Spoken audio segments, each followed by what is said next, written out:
heard that right. Conquer the stair climber with your partner in climb. Enjoy a post-workout recovery session in the hydro massage, and do it all again with access to any of our 2,700 convenient locations. So, you coming? Get your first month free and all the perks with the PF Black Card for just $1 down, $24.99 a month. Cancel anytime. Deal ends March 13th. See Club for details. It takes hard work to make Nebraska the right place to raise a family, build a business, or grow a community. We're counting on working parents to make it happen, and they're counting on childcare professionals to have their backs. Employers and other contributors can earn up to a $100,000 tax credit for strengthening childcare in our communities and state. Learn more at nebraskachildcaretaxcredit.org. Brought to you by First 5 Nebraska and Nebraska Children and Families Foundation, and aired by the Nebraska Broadcasters Association and this station. This is On the Block with Nebraska Basketball Hall of Famer and 9-year NBA vet, Eric.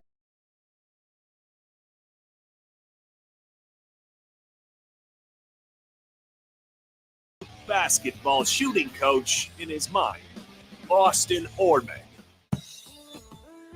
Coming at you live from the heart of Lincoln, America. On air and online at theticketfm.com. Sponsored by the Mercado by Certified Piedmontese. This is On the Block with Eric Strickland, Jay Foreman, and Austin Orman. Welcome in. Much to get to today. Lots going on in NFL free agency. We'll hold off on that till Jay Foreman gets here. Austin Orman, Eric Strickland with you, though, for the time being. And Stricky, we got to talk some hoops. Nebraska missed quite a bit on Sunday, so just yesterday afternoon. People that never miss the Mercado by Certified Piedmontese, special ingredient butcher shop with every type of meat and every type of cut. 3 Lincoln locations, 1 Omaha location. Make sure you check them out, especially today. Now that the weather's nice, you can get out and grill again comfortably. Before we get into it, Stricky, how you doing? How's your weekend, my boy? It was good. Where's your mic? Which one are you using? Using that one? Okay. Using that? Yeah. That one. Yeah. That's more like it. It was good, man. It was, relaxing, productive. We got to watch some women's hoop, and that's great. watch this garbage. Watch the, just the garbage final performance. Disappointing, and it's crazy that it's over. Like, you know what I mean? Mm-hmm. Like, to me, let me just be honest. I don't feel, real talk, that I saw the type of focus, intent, emotion, as if this was going to be your last time playing for the season. Like, I didn't. Certainly not for the last 32 minutes. The first 8 were fine. Yeah. And then after that, it was all gone. Yeah, I just didn't see it. And I think I even mentioned it to you there at the game, that just the body language just looked bad. It looked off. It didn't look like there was a purpose. I could actually say Iowa's did. Mm-hmm. The way that they executed, they were focused. They knew what they were trying to accomplish. Mm-hmm. And when they got the ball to that specific area, and where is that, Austin? 3 ball in the what? For Iowa. Oh, I mean, Iowa flash middle. They kicked it all over the court. They got it to the Sanfords. They got it wherever they wanted to. That's the problem. But where was the majority of where they were trying to accomplish? It was 3 ball in the on the rim, corner pocket. Sure. Oh, I get you now. Sorry, I catch your drift. You feel what I'm saying? We're back. We had 3 days off last week, Stricky. I'm struggling. 3 ball corner pocket. I get you. I was trying to hook you up. You're good. I blew the assist. That's on me. But that's what it felt like, and they it looked like their players prepared for what Nebraska was trying to accomplish. Mm-hmm. They got it to where they tried to accomplish what they needed to accomplish to defeat Nebraska's game plan. I thought they should have switched the game plan up for this specific reason. And 3 balls in the corner pocket all night long. in special times of the game. In when they needed a bucket, when they stopped the run, when they needed to push a lead, it was like that's where the shot was coming from, and they would knock it down. Yeah. Now listen, Nebraska, we talk about the difficulty of shots for Nebraska. That wasn't the case for this game. They got open looks. They just didn't hit them. Yeah. That's the difference. Juwan hit his first two, missed the heat check. Sam Hoiberg hit one, and then took Nebraska a while to get back on the board from 3. 50% on layups, yet again. Especially Strick, this is something you and I talked about too. If Nebraska makes 3 of those layups early on, again, we know a 15-point deficit for Iowa, the style they play against Nebraska's style of defense, isn't that big of a challenge at times when Iowa's clicking and they get on a run. But man, if Nebraska would have been able to push that to a 15-point lead, sent PBA into a bit of a frenzy, it was very telling to me, Strick, that when Nebraska got up 9-2 and PBA was pretty on fire, Iowa didn't call a timeout. And again, this is where we go to the football comparison. Iowa just knew that Nebraska was going to fold. Iowa knew it could weather the storm. Nebraska was riding the ups and downs of the emotional roller coaster, the emotional waves, whatever it is you want to refer to it as. Iowa wasn't. Yep. Iowa was steady the whole time, even when they weren't playing well, when they were missing shots, when they turned the ball over a little bit early on. Nebraska got out to a big lead. Fran McCaffrey didn't panic. He didn't call a timeout. He didn't have to settle his guys down. They knew they were fine.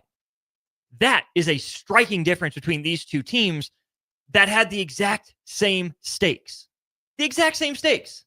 Because I don't want to look at Nebraska's better chances for the NCAA tournament going into yesterday than Iowa's. Front of mind for both programs was a spot in the Big Ten tournament in Indianapolis. Yep. Iowa stayed poised, stayed calm, stayed focused. They won. Nebraska started out hot, and, clearly that wasn't a full clip for Nebraska that they unloaded early on. And then they just played flat, steady, boring, no adjustments, whatever it was.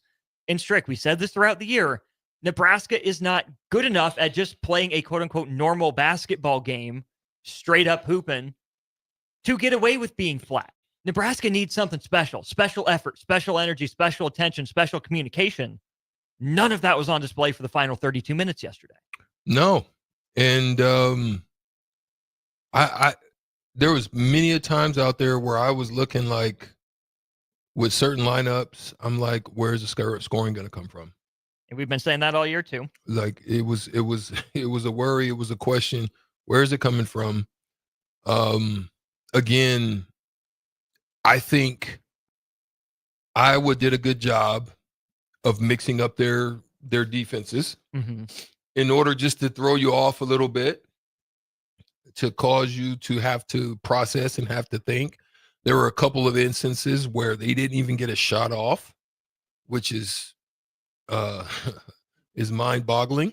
Against the worst defense in the Big Ten. Yeah. And we're not just saying that as a pejorative. We're not just saying that for effect. By points per game allowed, Iowa was the worst defense in the Big Ten. Yeah. And on multiple occasions, Nebraska struggled to get good looks. So then they had their bench that was lively. Their bench comes off and has an amazing run. And look, you can look at the stats outside of bench scoring, which was they doubled them up on bench scoring. Points in the paint were very equal. Everything across the board. We talk about these differentials. They are a top 5 team as far as assists. So we knew that was going to be something that would probably go into their favor. Shout out to Nebraska for, they moved the ball very well. They just didn't knock down shots. They got looks. They got good looks. They just didn't knock them down. Now, what do you attribute that to, Austin? There's multiple things you can, infer that was the issue, which one being the pressure, the mounted pressure that you allowed to get up on you because of not putting those games in the bank to not have to deal with that type of pressure. Then 2, 1, 2, 3, Cancun. 1, 2, 3, Vegas. What? What's it looking like 1, right now? 2, 3. What is it called that Cabo. we used to go to down in something island, south of Padre Island. Pike, yeah, I saw you at the game. I know you've been down to Padre. Padre Island, wherever it is 1, 2, 3 that. Well, Iowa Padre Nebraska yesterday. Sent them, gone fish. Gone suspicion. Let's get to the text line 402-464-5685. Brad, you think Nebraska will get invited to that tournament with all the other 500 teams in Vegas? Yes, I do. I really do think that Nebraska does still have the upper level wins, and I think it's the top 2 teams in net that don't make the tournament from the Big 10, Big 12, and Big East all get invitations, auto berths to this college basketball crown, Fox's version of the NIT. Nebraska is going to play in the postseason, right? They still have the upper level wins. Fans, I think, are still going to travel. But Strick, my question is, does Nebraska even want to play in the postseason? Yesterday after the game, it kind of sounded like Fred Hoiberg was doing what was part of a stump speech for his team. Yeah, we're going to play in the postseason. We'd be excited to accept an invite, that sort of thing. But it also sounded to me like Fred Hoiberg was trying to instill that in his team, because the body language that we saw for the first 25 minutes against Minnesota, the lack of ability to close it out against Ohio State, the lack of fight at Penn State, and then again, 8 minutes of good basketball and 32 minutes of whatever happens from this team. It sounds like their head coach wants to go coach again. It sounds like his head coach wants his players to want to play again. But Strick, I don't know if Nebraska's players want to play together again. That's what's crazy. It seems as if whatever happened was fixed, where they had the issues. You knew there was some internal strife going on at one point. We'll just say I knew, and I can read the tea leaves. They admitted as much. You thought that was fixed, and then you actually come down to the end of everything and realize that it wasn't. One, to me, Bryce was playing for draft stock. Juwan was in and out with still some frustration because he's your lockdown defender, and I'm taking all challengers because that's what's going to get me paid. Didn't see that really. Like you saw flashes of it. I didn't see it in all out mode, but go ahead. I would just say this. I mean, I think that for his reputation as a lockdown defender, Juwan Gary doesn't guard ball handlers that much. He's a wing defender to some degree, right? He can guard some threes, mostly off ball. He can guard some fours, where I still think is his best position, what Nebraska wants to do. And if you get switched on to a 5, you don't hate it, but you don't necessarily love it. But Strick, other teams lead ball handlers, lead guards can go side to side on Juwan Gary, right? They can get downhill past him. I'm not saying he's a bad player, not saying he's a bad defender, but that's a guy that you want to be able to take the challenge of stepping up and stopping Dylan Harper late in the game, of stepping up and just overwhelming Desmond Claude with length, of not letting Lucai Patterson get off, of being able to put him in front of Bruce Thornton and saying, hey, here's a stockier guy, go stay in front of him. Juwan Gary didn't do that for this team. That's not an effort thing. It's just he's being asked to do more than I think he proved that he was capable of doing, which is a roster thing. So then you had to rely on energy from Sam Hoiberg. He was probably your leading guy as far as that's concerned. You would have hoped you'd gotten that from Berke Berukengel, who with injury, the one thing that you can offer and that you can give, you may not be able to do some of the skilled stuff, some of the back down stuff, some of the finishing stuff, maybe the fadeaway stuff. But the one thing that you have that you can give is energy. Didn't see that. No. He wasn't as actively negative as he was against Ohio State, but he wasn't a positive either. Right. And then you look at Morgan. Morgan gave you what he could give you for the most part. Missed the free throws early. Gives you what she gives you. Mia's nowhere to be seen.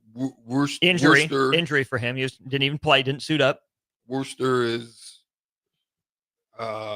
there. Yeah. Present. Euless there. Present.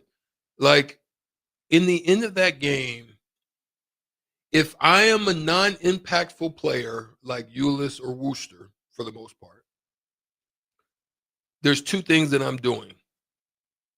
I'm pushing tempo. I'm looking for easy opportunities. I'm knowing they're not going to guard me, so every day at practice, I'm focusing on this spot bucket, whether it's a floater or a mid-range shot or off the glass. I'm getting here, and it's going to be a bucket. Didn't see that. Saw a lot of hesitation, a lot of uncertainty, a lot of one dribble too many. I don't know. Yeah. So for both of those guys, it's two things: push, tempo, easy secondary opportunity shots, and getting to a specific spot where I can be effective for this team, and full court, all out pressure until I'm exhausted. And that's not Raleigh's game, but why wasn't that Aaron Eulis's game? There you go.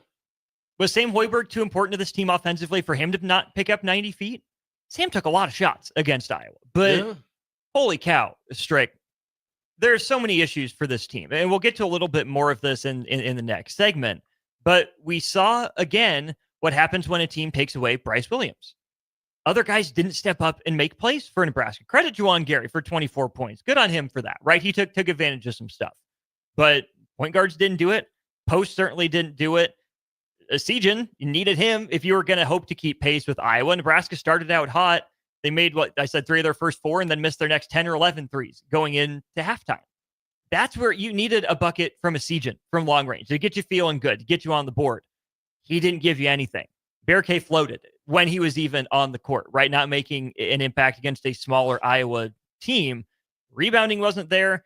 Defense wasn't there. Secondary playmakers weren't there. And I don't remember if I talked about this with you or with Harrison. I think it was with Harrison. But Nebraska's punch, their go-to, their bread and butter was Bryce Williams scoring the ball. Sometimes that was hard to get to. Then they didn't have a counterpunch beyond that if that first thing didn't work, which is an issue in and of itself. But I do want to have this conversation with you here at Strick, too. What we heard from Fran McCaffrey, we heard from other coaches as well.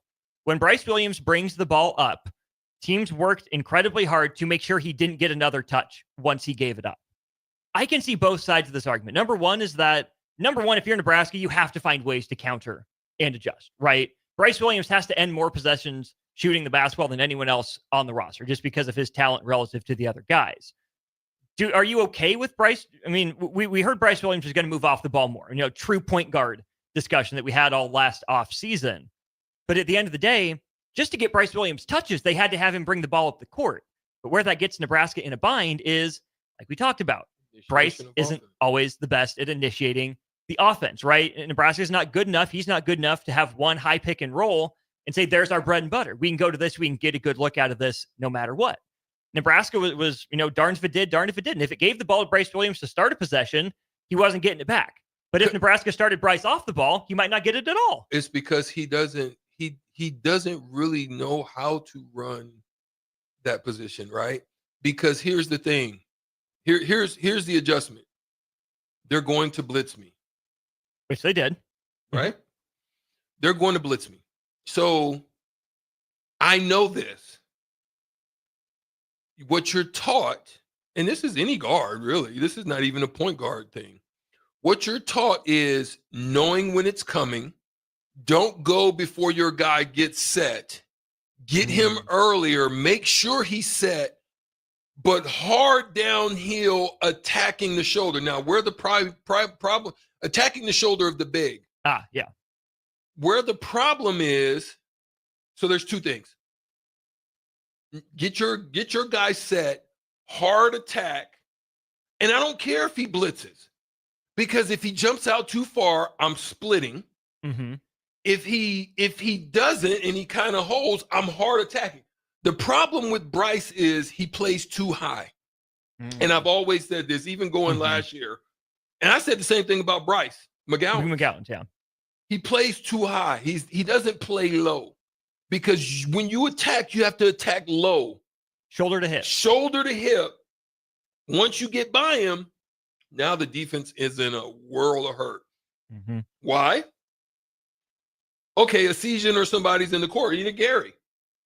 You're either going to make a decision. I'm going to get down and stop direct line drive, or I'm holding. In a lot of instances, they say we're not giving up that. We'll come weak side. Even more trouble for you. Because now I attack, I either cross, top, I'm watching what that defender's going to do. I'm top. He's got to come if it's a shooter. But see, you don't have a lot of shooters. That's part of your problem. So now your weak side guy is wide open with no one that can really get there. They didn't ever do that. He gets doubled and he has to retreat dribble. And then he has to give it up. You lose your numbers advantage. Now, knowing the second part of it, I'm decoy. Now, because I know they're not letting me touch, and they're going to either switch or they're going to make sure that I catch further out than I should, right? So I'm coming tight off of the down screen, and I'm making sure it's not a guard. I'm making sure it's a big. I'm running that Allen Iverson action kind of. So once I give up the ball, I'm getting down in the Reggie Miller under the basket, and then I'm running this guy over the top or over the bottom, but he's watching where I go. If I'm going to go over the top, I'm going high and wide. Okay. If I'm going underneath, I'm going low and wide. Because I want Bryce to have an opportunity to make a decision. Am I going to try to stop him from catching? Which then they got slip action, right? So that's where I would play the game. But they didn't really play the game like that. They continue to set that. Now, if you're going to set a 2-guard screen or a guard big screen, your first screener has to be the guard. It can't be the second guy. That's what I was seeing a lot of the time. All it's going to do is allow that second guy to jump, and he's over the screen at that point. So you're not going to get a touch. You have to make sure the first guard is setting the screen. Okay, now you get a switch, but now you've got problems. Because Are now you going under? Guy. Right. Yeah. What you going to do there? You've got another slip opportunity. And you can't be at the top. You've got to be angled off. Why? So you can see that slip. Yeah. They had it all night, Austin. They were missing guys. Guys were slipping, bad switches, and they were open it, and they never once made them pay. Hence, you got an L. Tunnel vision. Not good enough. Nebraska loses by 15 in a need-to-have-it, got-to-have-it game to Iowa. A few more things here from the text line. Let's see here. Nebraska doesn't have a guy. What happens next year? We'll have those conversations moving forward. Fred Hoiberg was asked about the fact the transfer portal opens up 2 weeks from today. I know we'll talk about what the team needs moving ahead, including in our next segment. Craig says, screw Husker men's basketball. Yikes. So there's one fan off the bus. Hoff from Lincoln, Nebraska curse is still in full effect. It will not end. Nebraska is just not a winning school anymore. Certainly wasn't this year, and yet the team is bound to finish above 500. How many years in the last decade would this fan base have taken even a winning program? It's a step back from last year. Don't get me wrong. We can pump the brakes a little bit. We're going to solve the world's problems in our next segment, though. So Husker basketball, if you want the remedy, listen to this next segment. Is it a team issue for Nebraska that'll be solved with a different recruiting class? Or is it a program issue? Is it something more systemic that's holding Nebraska back? We'll get into that and more as we continue on the block. Follow Austin Strick and On the Block on Twitter at Austin Orman, eStrick20, and On the Block 93.7. More of On the Block coming up. I'm Chief Dave Engler. When a fire truck hits a pothole with 12 tons of fast-moving equipment and crew, it's a problem. On your ballot in April is a measure to continue Lincoln's quarter-cent sales tax for street improvements. A vote against eliminates the street funding. A vote for will not raise your taxes and keeps the funding in place. And better roads means faster response times. Learn more at LincolnOnTheMove.com. We use our Lincoln streets every day, and so do first responders. But visitors and out-of-town commuters also do. A quarter-cent sales tax for streets passed by voters in 2019 makes those commuters pay about $6 million a year to improve streets. On your ballot in April is a measure to continue it. A vote against means no more funds from commuters. A vote for will not raise your taxes, and commuters still pay. Learn more at LincolnOnTheMove.com. Paid for by the City of Lincoln. Are you ready for a new opportunity? Check out Sandhills Global.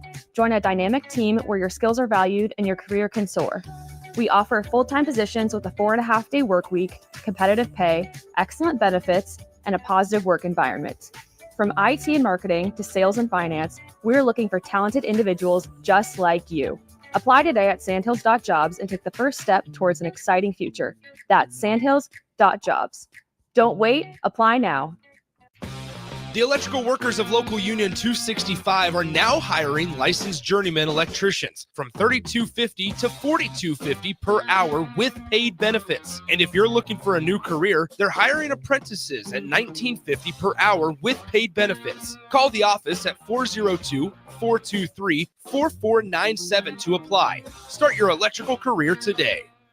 Right now, when you drive by Honda of Lincoln, you'll see more than 200 new Hondas and over 125 pre-owned vehicles. Hi, Charlie Stone here, and with me on the line is Andy Goodyear of Honda of Lincoln. Andy, how does it feel to have so many vehicles in stock again for your customers? Charlie, it feels amazing to see how excited our customers are. They love the ability to see, test drive, and take immediate delivery of the exact new Honda they're looking for. Do you have some good offers to talk about? We sure do, Charlie. We're offering financing as low as 0.9% APR up to 72 months, or great lease rates on every new Honda. It's the perfect time to drive away in the new Honda you've been dreaming of. How about pre-owned, Andy? We have over 125 pre-owned and certified pre-owned vehicles to choose from. Just about every make and model with prices starting at under $10,000. Maybe it's time you experience the best, the Honda of Lincoln way of doing business. 27th and Yankee Hill Road, or online at hondaoflincoln.com. At Parkview Animal Hospital in Lincoln, it's not just their professional care that sets them apart, but their warm staff and state-of-the-art facilities. Whether it's for a routine checkup or a comprehensive medical procedure, at Parkview, your pet isn't just another number, but a valued member of their caring family. Visit them at pahlincoln.com today and in person just south of 14th and Pine Lake Road. Parkview Animal Hospital, your pet, their passion for happier, healthier, furry friends. Hey volleybalfans, this is Laura Dijkema, national player of the Netherlands and now the setter on Omaha's newest professional team, Love Omaha Volleyball. League volleyball is bringing the heat this year. Don't miss your chance to see Olympians, national players and national champions right here in Omaha from now through April. We can't wait to see you cheering for us in the stands. Visit lovboma.com to buy single match tickets to see me and Love Omaha Volleyball in action. Go Big Green! Get rid of pesky critters once and for all with Bats to Rats. Their expert team is here to help you reclaim your home. No more sleepless nights caused by crawling critters or flapping wings. Bats to Rats ensures a safe environment for every family member. Check the website at batstoRats.com for amazing offers. And if you mention this ad, you'll receive $10 off your initial inspection cost. Call Bats to Rats today at 402-781-8691. That's 402-781-8691. Bats to Rats. 93.7 The Ticket, Fox, KFXL weather. Sponsored by John Henry's Plumbing, Heating, and Air Conditioning. Your Lincoln forecast for today, we'll see lots of sunshine. It'll be breezy and warm with an afternoon high around 81. Tonight, clear skies and a light breeze, below near 38. And tomorrow, we'll see mainly sunny skies, continued breeze, and an afternoon high around 59. I'm meteorologist Kyle Flecker for 93.7 The Ticket and theticketfm.com. Now back to On the Block with Eric Strickland, Jay Foreman, and Austin Orman.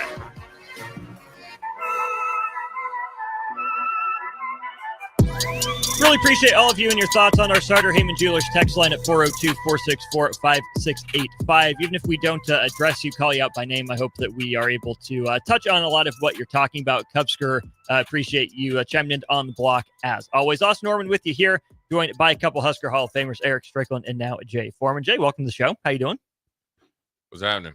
Oh, we're just kind of putting the postmortem on Nebraska basketball's regular season. Stricky, we'll start with you for this question, work our way back around the table.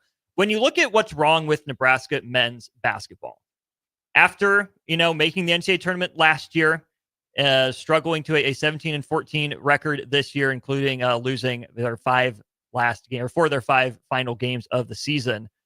When you look at this situation, are Nebraska's problems a team problem that will go away next year with a different roster? Or are Nebraska's problems a program problem that needs to be addressed that's a deeper root cause than any team year to year? That's a good question. That's a really good question. But I personally think it's roster. I think it's team. I think it's roster, team. And they can be better next year. I think they can. Now, here's why. I think it's a combination of a little bit of both, because you're going to have to make a decision as a staff. How are we going to construct this team? Right? Okay. Mm-hmm. Let me just throw it off on Jay real quick. Jay, last year, let's just say you're the Titans, and now you're Baltimore. Mm-hmm. You have Derrick Henry. Mm-hmm. Are you constructing your team to be like Tom Brady-ish, or are you constructing your team to take advantage of the man who can do what he do? Yeah. Right? Yeah. That's why I think the problem is Nebraska's going to have to decide who they want to be. Are we going to just continue with this uniqueness? Then we need to go out and recruit to the style that we want to play. Mm-hmm. If you want to keep the same style, if you in any way change it up, and it can happen that way, because you can have boards now, even worse than in the past. And back in the day, I think it was a little bit different. And then I'm going to get off and let Jay, because I know time's of the essence. If I told you, and I can say this for a lot of people, and I think Jay even was right there in that point where you can still say that this is the case. If we told you we was coming somewhere, we were coming. If I sat down with you, I'm not telling LSU and I'm not telling Colorado, yeah, I'm on my way, right? I say I'm still considering it. Like there was levels to that. Like, yeah, I'm still looking at it. I'm not quite sure, but I'm leaning. Make your case for why you're the best spot for me. Mm-hmm. That's how we would deal with it. I could be wrong, and I'm going to let Jay answer it. Now, if that's the case, that's changed. Then we went through a phase. I've got to say this had to be late 2000s, 2010. Yeah, I'm coming. Yeah, I'm coming. You too? Yeah, I'm coming. And then whatever that was, dropped the biggest bag, ponied up, gave whatever it was last to win. The other guys was bucket naked. Whoever had the best contingency plan on the miss came out still okay.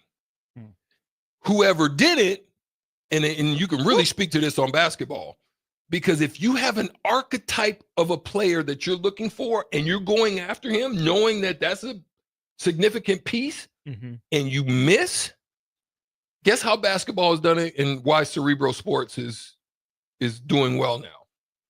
What happens is you miss, you just take the next best thing, next best available. Doesn't mean it's the next best fit. It's just the best athlete that's available on the miss. It doesn't even fit the archetype of the style that I'm trying to play. So then you've got to either try to fit them in. Hence, a lot of kids get frustrated, jump in the portal, and want to move somewhere, not because they can't play, but it's because they weren't the best fit for that location. Hence, Chucky. Hence, Salas. Same player that was at Gonzaga, just wasn't an archetypal fit. You see what I'm saying? Sure. There you go. Same thing with Chucky. Chucky's archetype didn't fit with Wisconsin, but it does with Louisville. He's an All-American now. He's going to be an All-American, if not already. Yeah. Jay, talk to me. Am I out of bounds, or am I in the vein? No, you're good, man. I think it's when you don't finish well or whatever. I think it's more on the the team, I guess the players. You know, I don't think you're gonna. What they lose 5 in a row? Yes, believe so. Okay, 5 when in you a row to lose end the like year. that, yeah. Well, at least 4 out of 5. Yeah. So, but it's like it's team thing. It's whether I think the best teams are player led, player leadership, player accountability. I mean, the coaches only can do so much in X's and O's. It's not like they don't know the coverages or you don't know who you're playing against. You got to go at some point in time. You got to decide we are going to go win this game. Jay, with that, yeah. I got a quick question. I want you to stay where you at, but continue to lead on. With what you just said, did it look like the body language was Cancun? It 1, 2, 3 Cancun. Yeah, it felt. I mean, and you know what? These, and that's the hard part, man. It's like sometimes people can get too comfortable and thinking that the crowd is going to win you the game, mm-hmm. or we're going to win this game because of senior day. How could we lose? And if you lie to yourself enough, then you start to believe it, and maybe that's it. Maybe there's some dysfunction in they're maybe they're not as tight as that you'd like. Sure, I think skill wise, you not having Rink Mass playing, hurts some, because you probably maybe try to think that he was going to be your bell cow, and then Burke could be a little something different, and some guys that didn't play well didn't perform or didn't raise their level of expectations when they got here or performance. Mm-hmm. You could always say, I think people always think, all right, man, let's go spend a whole bunch of money and get better players. Uh-huh. That ain't gonna work. You got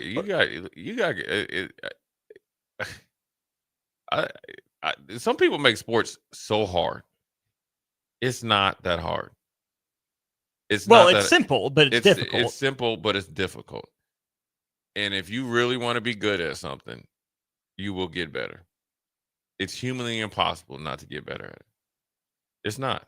It's not. It's humanly impossible. You can't. I mean, yes, I would like to go get AJ Obadiah or whatever his name is, and whoever else is next, and Cooper Flag, and to roll the ball out there, and I could coach them. But at some point in time, they got to play, and I got to coach. They will meet resistance. It's what you do, and it's a perfect combination for it to be crappy. You probably had, the Big Ten is probably better than what people thought. You didn't have the continuity in I guess the enough time to build that true grit, toughness to be able to dig yourself, stop that 6-game losing streak. Find a way to beat Iowa up there, or a couple other games to dig them out, and then you find a way to really, all right, man, look, we didn't crap down on our leg enough. We're gonna go out like we should at home and get in the Big Ten tournament and make some noise. Versus you have like the Dom Capers used to always talk about the losers lean. It was funny, man. It was funny, man, when you see some guys run off there and you kind of moping, woe is me. There's a path, man, and the thing about sports is it's easy, but it's or what are you willing to do? The path is generally like war. Yeah, it is. It's just. Are you willing to go to war? What are you going to do? What are you going to do when it comes to you? My question for you guys then is, which is the bigger sin, the bigger shortcoming? Fred Hoiberg building the roster that he did, or Fred Hoiberg not getting more out of the roster he built? Which is the bigger issue? Say that again. But how can you get better? Right, you only can get. This is what people don't understand about development or guys getting better. You're not. Look, if somebody don't want to get better, this honestly got true. This is the whole development thing that you hear about football and all this. Well, they got to they got to develop them. Well, somebody don't want to, like, if somebody's resisting just the basics, and this is not, I'm not talking about basketball, just an athlete in general. If they're resisting being coached, being challenged, they'll never get better. They'll go somewhere where it's nicer and softer. Okay. How easy is that to identify in the recruiting trail? You ain't gonna never identify. They the best cloak and daggers out there. Who's that? People getting recruited. Oh, facts. Facts. Facts. You will not Spycraft in action. You would not know who they are until you put them in the pressure cooker. That's honest to God true. And now on the flip side, Jay, now are you hearing me? Like, I mean, now what I've talked about, does it make sense about what I said about guys like you being able to go and have those conversations in the background so that you can report back? Yeah, you can. I mean, because you're gonna see the pressure cooker throughout their season, but you just need to have activity. And there's different ways to challenge guys, right? Some guys you could be very frank with. Some guys you got to dance around it. Some guys have always been told that they're good, and then you got to kind of find a way to fluff it up to them so they, God forbid their feelings get hurt. All right, trying to work on empathy. Okay? I empathize with you because you're actually not doing what you're supposed to do. Let's go get some ice cream, and hopefully you do what you're supposed to do, so I can keep my job. Okay, please, I'd like to have a good Christmas. Right. My kids want the bike. They want a pony. Hey, I want to give the mailman a couple little something, but can you please, if you don't start shooting, it won't happen. Yeah. And so I think that's where it comes down to. You just don't know. I think sure. You probably could have done something as far as lineup change. And there's always when it doesn't work out. There's always blame to place on everybody. Nobody in Fred will tell you that. Hopefully the players are saying that. But you had enough in there for them to figure it out. I think you got good leadership with Sam. But some people don't want to be led, man. Especially not by a coach's kid. Sure, but see right there. Again, personal issue, personal problem. Get over it. Right. If that's your excuse, that's just the easy excuse. I agree. It's like the low hanging fruit. It's like if for Colorado, I've been seeing this thing like you see what Dion said to Shiloh about the 40. He's like, you ever see Picasso practice painting? Talk about his 4-2, right? But the thing is, if you're not listening to them, you know what I'm saying? Because he's the coach's kid or they're flamboyant, that means you'll never want to be led. That means you're wasting your time and theirs and everybody else's time. And now, sure, if he's not, if Sam Hoiberg wasn't if he's not the hardest working guy on the team, I can almost guarantee he's one of them. I guarantee he's not gotten it. I can tell you this right now. Obviously my dad's pretty famous and all that. But I can tell you, Fred ain't gave him nothing. Right. I know that for a fact. And probably made him work twice as hard. So if you're not going to listen to somebody that's actually working twice as hard and you see it, then how are you going to listen to somebody that's actually you supposed to listen to? You're supposed to listen. I listen to my peers more because like in the locker room, right? And we've been in locker rooms, different, sports. You know who's good. You know it. You see it every day. You know who's good.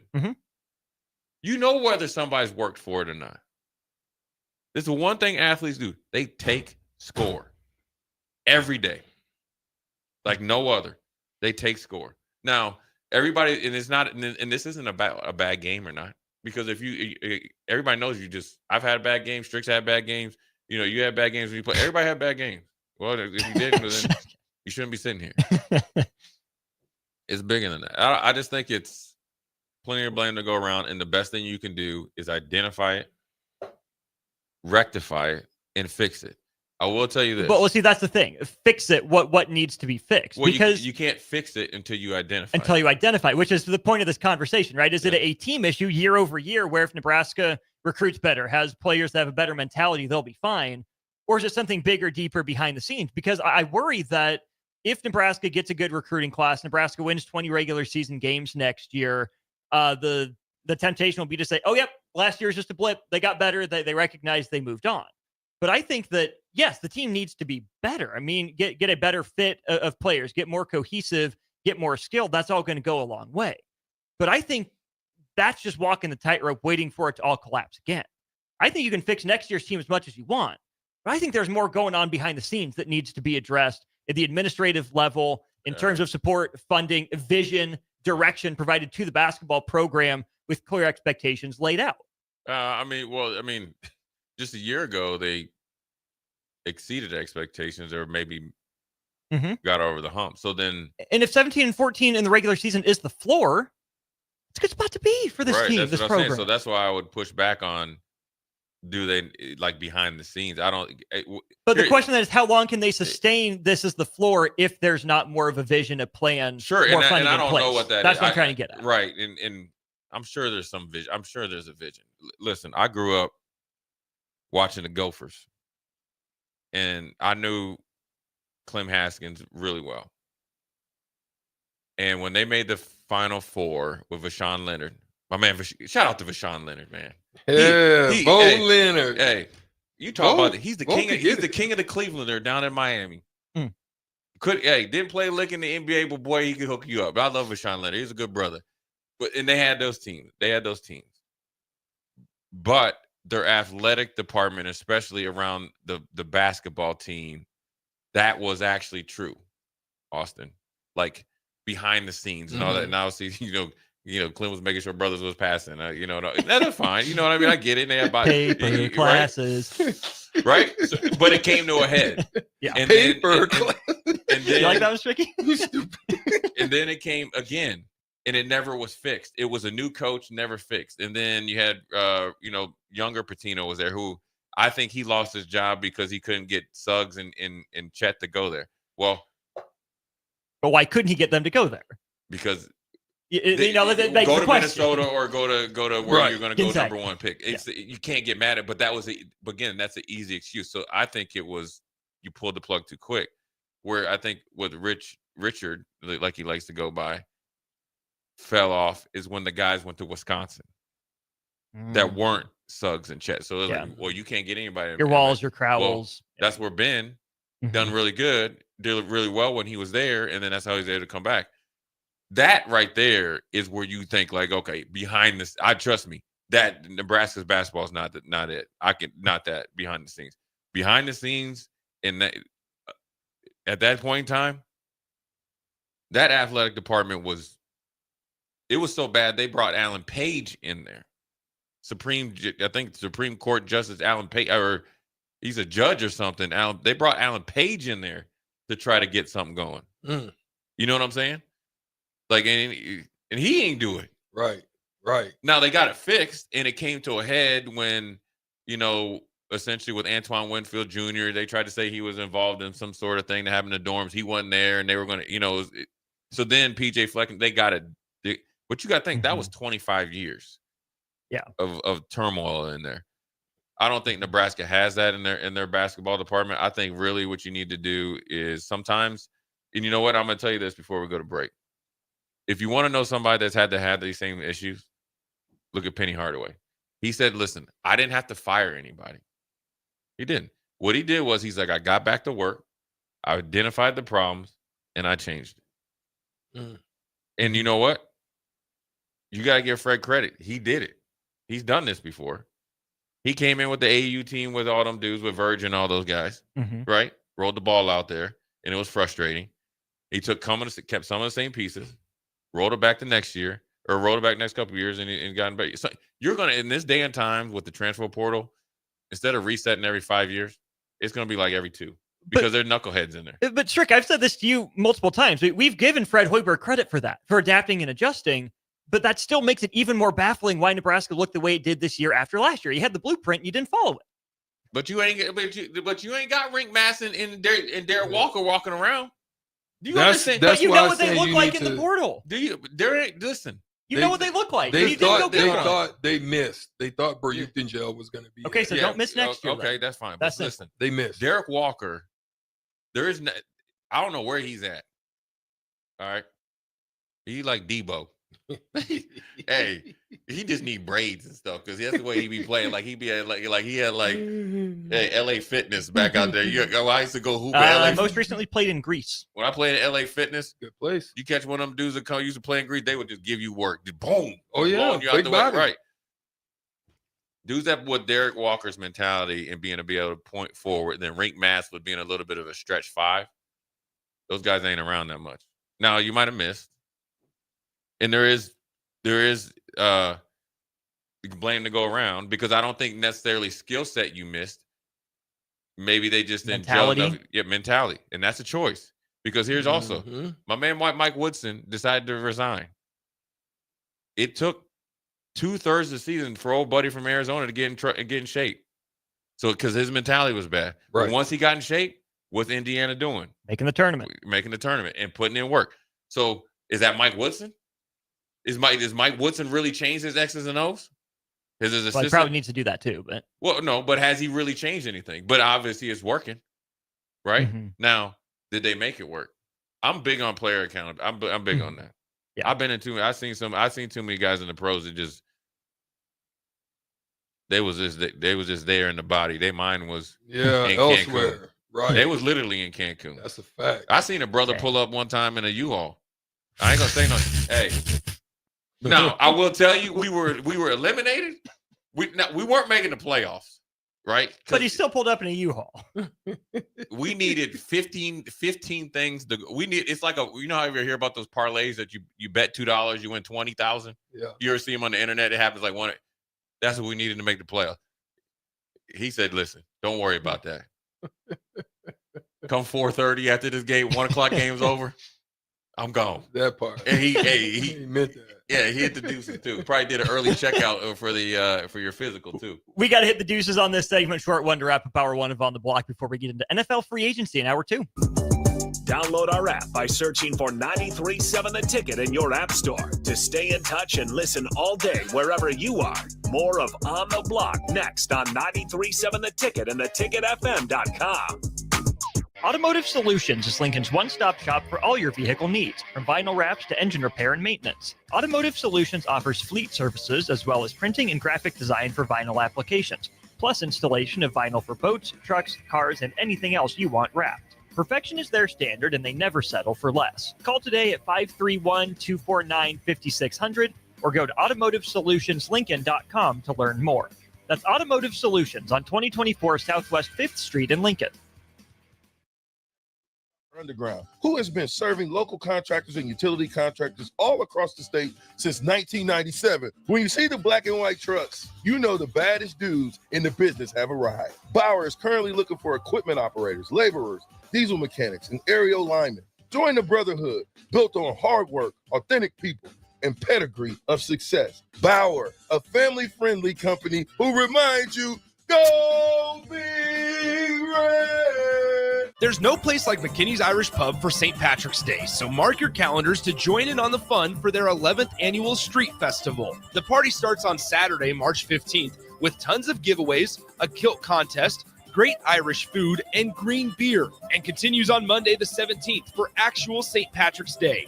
Doors open for the bar at 11 a.m. on Saturday and 9 a.m. on Monday, and the street party starts at 2 p.m. both days. Don't miss out on great music and great fun with no cover charge for St. Patrick's Day weekend at McKinney's 8th and P in the Haymarket. Why are some people more successful? Is it talent and determination, or did they recognize an opportunity? Discover a career that lets you help families reach their financial goals as you build lasting professional relationships, one with unlimited income potential. From Modern Woodman, a leading fraternal financial services provider. I'm Modern Woodman Regional Director Sean Erickson. Call me at 402-483-6515 to learn about career opportunities. Modern Woodman of America. Touching lives, securing futures. Have you heard about Advanced Medical Imaging Surgery Center? Located at 7555 Pioneers Boulevard, Advanced Medical Imaging Surgery Center offers compassionate, patient-focused care and provides outpatient surgery services, making it possible to have non-emergency surgery and return home the same day. Advanced Medical Imaging Surgery Center specializes in cardiology, vascular radiology, orthopedics, pain management, and much, much more.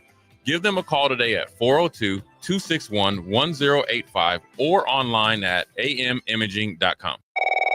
Nebraska Lottery. Hey, I heard Trucks and Bucks is back. Yes, sir. And this year you could win one of 8 new gray trucks. People from around the state just love this game. They do? You bet. Just this morning, I got calls from excited players in Burwell, Sutton, Falls City, and Ralston. Well, you can add Wilbur to the list. You're from Wilbur? No, that's my name. Oh. If you get a call from Alma, that's my aunt. That's her name? No, that's where she lives. Trucks and Bucks top prize odds are 1 in 336,000. Now back to On the Block with Eric Strickland, Jay Foreman, and Austin Orman.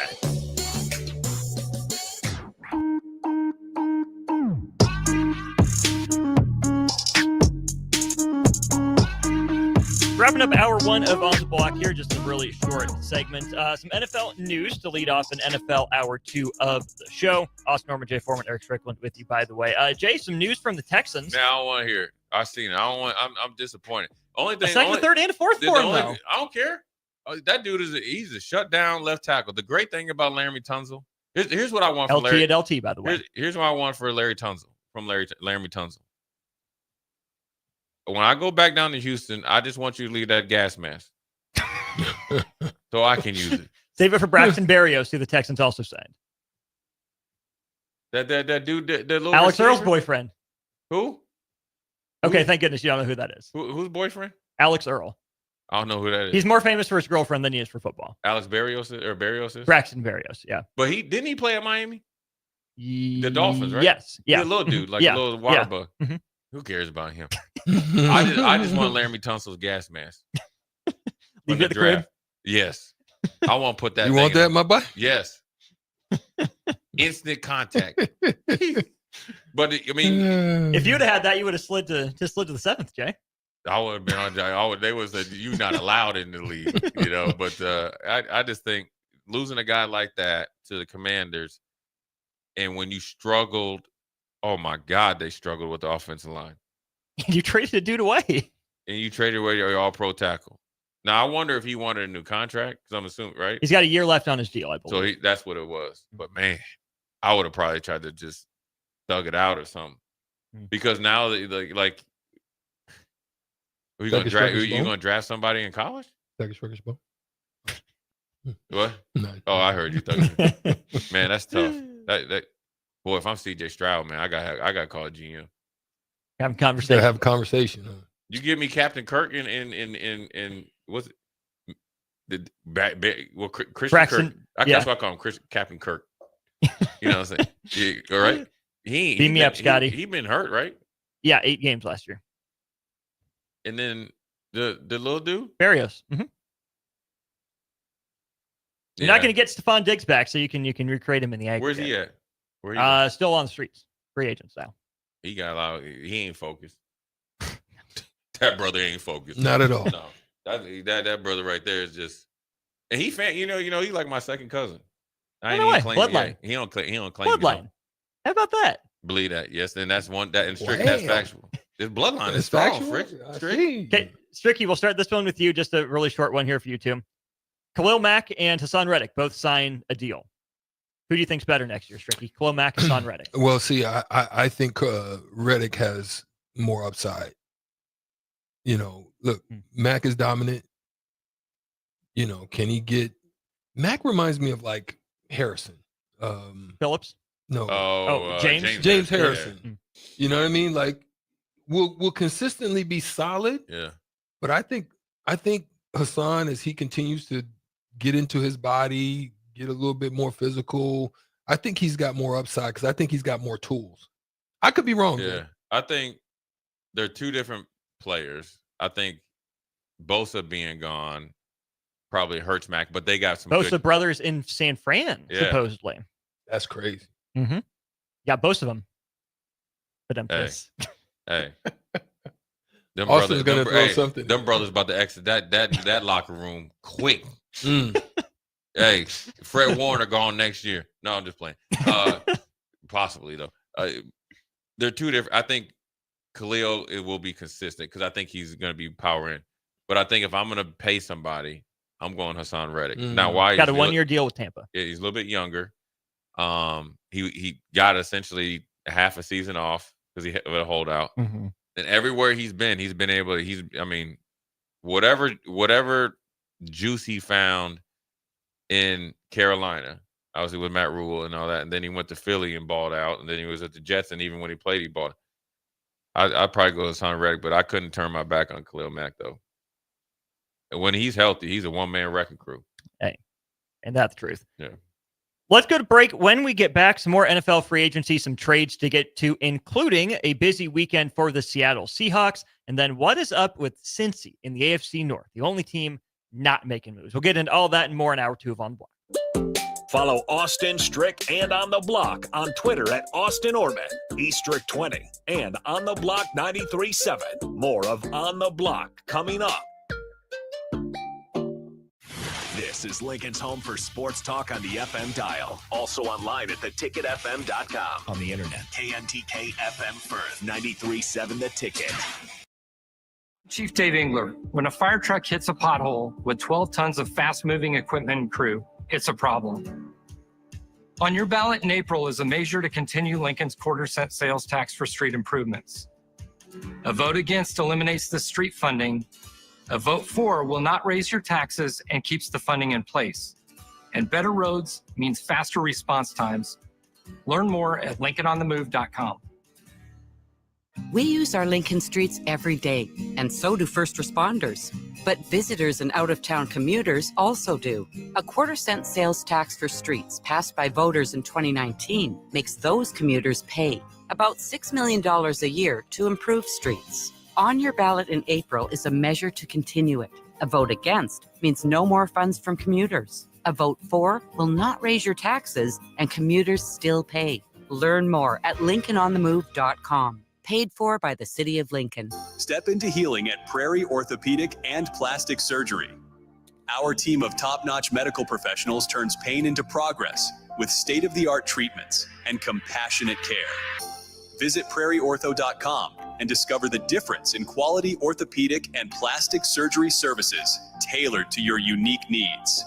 Your health matters, and Prairie Orthopedic and Plastic Surgery is dedicated to helping you thrive. Reach your full potential. Embrace a better tomorrow with Prairie Orthopedic and Plastic Surgery. What's going on, fans? This is Lex Rodriguez, four-time All-American at Nebraska and now proud member of Omaha's newest professional team, Love Omaha Volleyball. League One Volleyball is bringing the heat this year. Don't miss your chance to see Olympians, national players, and national champions right here in Omaha from now through April. We can't wait to see you cheering us on in the stands. Visit lovboma.com to buy single match tickets to see me and Love Omaha Volleyball in action this season. Go Big Green! Perch Merch is your one-stop shop for all your printing and promotional needs in Lincoln, Nebraska. They specialize in screen printing, embroidery, vehicle wraps, window wraps, print collateral, promotional products, and signage. At Perch Merch, they are committed to delivering high-quality products and exceptional customer service. Their experienced team of designers and printing professionals will work with you every step of the way to ensure that your vision is realized. Call for a quote today at 402-217-5212 or go to perch-merch.com. Salt Mine City is not only Lincoln's newest brewery, but they're also now serving food. Enjoy a full menu of great items daily for lunch and dinner, like their peanut butter and jelly burger with bacon and cheddar cheese, or a Reuben sandwich served on Blackstone rye bread. Don't forget their beef or chicken nachos with guacamole, sour cream, jalapenos, and more. Wash it down with one of their 12 beers on tap, including the popular Single Axle Light American Lager. Salt Mine City, now open 11 a.m. every day but Mondays at 8th and R. Hi, Sean Callahan here for Koppel Chevrolet GMC, and March Madness is here, and Koppel is ready to rock and roll. We just closed the books on a tremendous February, and we're locked and loaded for a big March. True 0% APR is happening right now at Koppel on select new models. Koppel also has over 10,500 off list on new select models. So please stop on by and see what confident driving and confident buying is all about. We're right down 144th Street or online at koppelcars.com. All deals with the roof credit, 0% is standalone. Garage doors can break down or quit working at the worst times. At Doors Plus, they understand that a broken garage door sometimes means repair and not replace. Sometimes all you need to make your door like new again is a few bolts, a realignment, or even a new balance. Trust the pros at Doors Plus to handle your garage door repair the right way so you can get on with your busy schedule. Visit them online at DoorsPlusLLC.com or give them a call today at 402-590-5800. Doors Plus, garage doors and more.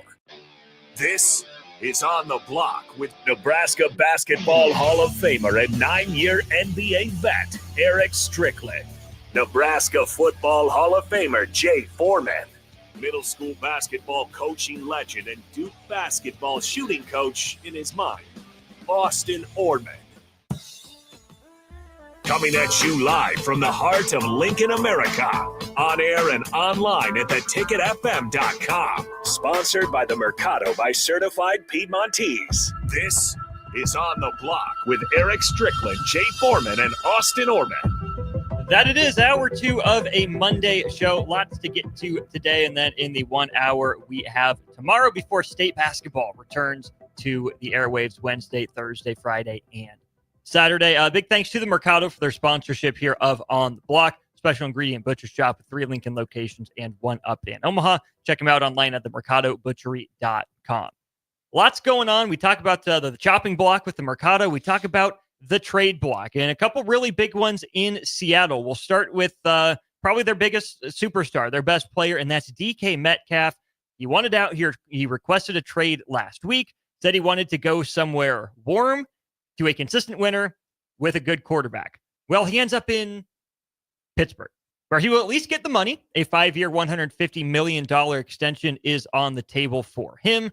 Pittsburgh certainly unsettled at the quarterback position and hasn't been a serious Super Bowl contender for the better part of the last decade. Fellas, what do we make of the move for Seattle trading DK Metcalf to Pittsburgh? Well, for me, okay. I think there's a few things if you're DK and you're looking at this move. One, they've consistently had a winning season and have not under the leadership of Mike Tomlin. Okay.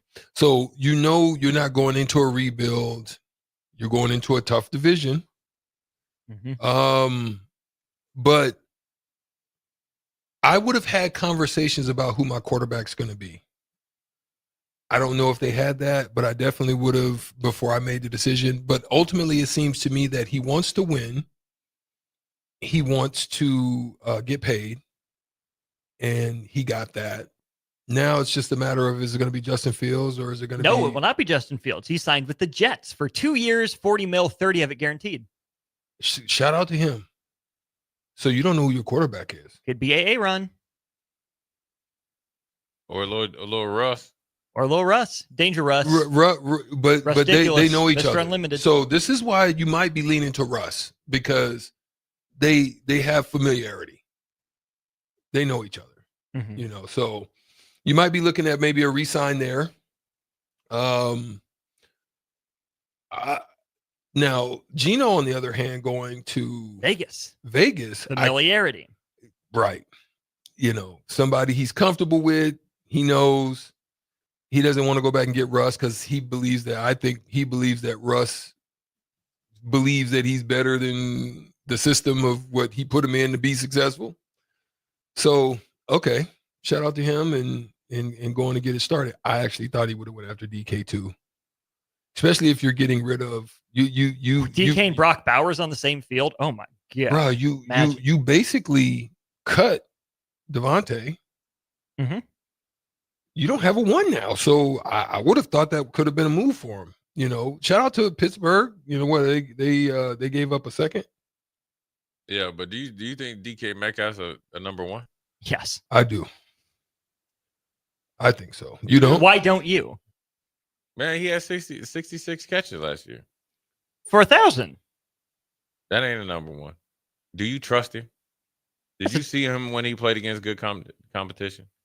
I think with him and Pickens, though, I'm not sold on Pickens. Listen, I'm not saying I'm thinking him as a 2. Either you get rid of him or you use him as a 2 and but does he want to be DK. That's going to be your issue. You're going to have to deal with. You're going to have to figure that out.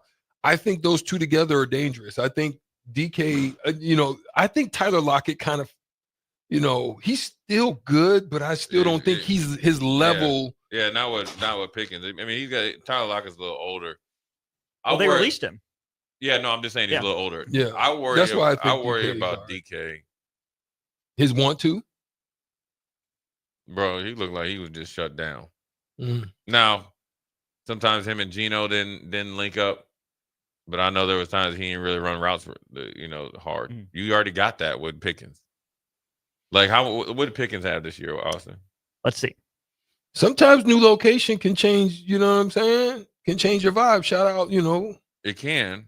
Sometimes. George Pickens played in 14 games, had 59 for 903 touchdowns. It's the same. You just doing the same thing, except for you paying him $30 million for 5 years. Yeah, $30 million a year. Ooh.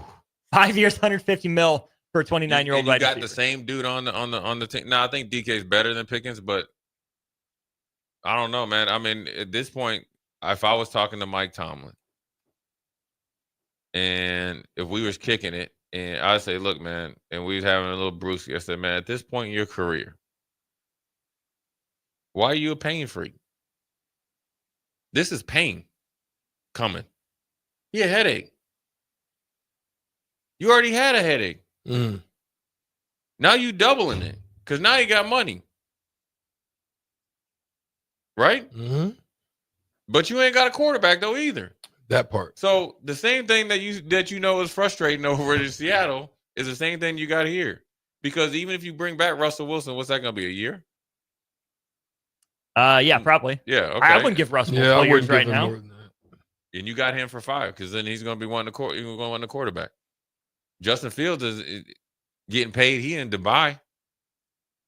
Dubai. He in Dubai. I ain't taking no visit to Jets. I'll be there as long as I check clear. I'm cool. I don't need to see nothing. I'm there. I'll just be there when he needs. He in Dubai right now. Yeah. Well, speaking of quarterback for Seattle, would you rather have kept Geno Smith and paid him, or are you okay with 3 years, $100 million for Sam Darnold and in that pick you got from Vegas? Hey, man. I have to ask the question. God bless Sam Darnold. You know what? I'll tell you this. I like Sam Darnold. I think he played really well this year. He ain't going to take you nowhere, though. That's the part. Now, I will say this. Part of the reason why his play dipped was the offensive line. Oof, they just struggled down now, injuries at the Vikings, this is according to my dad, the injuries on across the offensive line and play calling really hurt. Well, no. So now it goes to one of the worst offensive lines in the league. It was an offensive line injuries in that. But then I also will say, when they lost to Detroit up there, Sam Darnold missed I think he was trying to overfeed Justin Jefferson. I mean, Addison was open on 2 or 3 times. And then when you went down there and played the Rams, but the Rams were for real. It just wasn't. It wasn't. He sputtered, but I think also it's almost like this, and it was strict in the NBA. Say somebody gets hot during the playoffs, like Bruce Brown. No. Like Bruce, remember him from Denver? Yeah. Okay. No, I'm talking about like Quentin Grimes up there killing folk and making the Mavericks look like garbage. Right, but then somebody thinks, oh, he's an NBA All-Star player because you had a quick snapshot of really hot 2 or 3 weeks. Well, you can't do that against Sam Darnold and say, you know what, you won all those games and you really performed well. Well, you had 2 back-to-back games, so then you know what? Now, he did cost himself some money, but he also made a lot of money, though, too. Oh, yeah. I mean, Sam Darnold wasn't going to get $30 million a year before last year. He was pretty much thought of like, oh, I'll just be a journeyman backup. Yeah, and then he got a chance to play, and he really did outstanding. Right, and he took advantage. Yeah. And I guess if I'm a new coach up in Seattle, well, like McDonald, not new. He was second year, so pretty fresh. I probably like Sam, but if there's a quarterback I like in the 2nd or 3rd round that I think that could eventually overtake Sam, I'm taking him and grooming him, because I think if you can really find somebody like a Russell Wilson, like they did, obviously, where he was, remember Matt Flynn or whatever. And he has 7 touchdowns. Yeah, it'd be pretty good. So, and that's an example I'm talking about. Matt Flynn came in and played a couple of, backup roles or whatever. Then Seattle gave him a whole bunch of money, and Russell came and took his spot. But Geno, I'm telling you right now, if Geno Smith is healthy, he good. Yeah, I like Geno. Actually, I'm happy. I'm the underdog king. So I like Geno. I think he played better than people give him credit for last year. I mean, Geno made up for a lot of those offensive line issues, but he can only do so much as a pocket quarterback. And I think, and he's sneaky athletic, but I think Pete Carroll's going to. Whoa! That's reserved for you. Yeah. Okay. Well, then he's athletic. Don't get me started when coaches talk about athletic. Sounds like you're started. What's wrong with it, Jay? What do coaches get wrong about athleticism? Yeah, I want to know. What? I want to know. What did they get wrong, Jay? Well, Tom Brady wasn't a good athlete. Yeah. He got the slowest 40 of quarterback history Is he got the Nikola slowest Jokic 40? is an athletic. Who's got the slowest 40 of history of quarterbacks? You know? But yeah, Tom Jamarcus Russell 2 days after getting drafted. Yeah, I mean, there's a lot of guys that don't fit that know how to play the sport. Yeah. So if that's what your number one thing is, you're gonna miss out on stuff because at the end of the Ooh, day, you guys will never guess this name for the slowest 40-yard dash of the NFL Combine. You will never guess. It can't be. It's probably a lineman, though, right? No, I start just by quarterback. It is not Tom Brady. This guy is probably best Jared known. Lorenzen? It is not the hefty lefty. I don't know if he runs. Brian Leftwich. It's not Byron Leftwich. This guy. He can run. This guy made his name in college at Arkansas. Oh, definitely ain't Matt Jones because Matt Jones he never played quarterback and went first round. Oh, it was my boy that passed away though, right? He was at the Texans, right? Yes. Yeah, he was. What's his name? What's his name? I don't know, but he could throw it, man. Man, he had an arm. Ryan Mallett. Yeah. Right. I was on it. He was slow. He was Ryan slow. Mallett was the quarterback for Arkansas in 2009 and 2010. 2009 they went 8-5. They went 10-3 in 2010 under Bobby Petrino. Lost to Ohio State in the Sugar Bowl.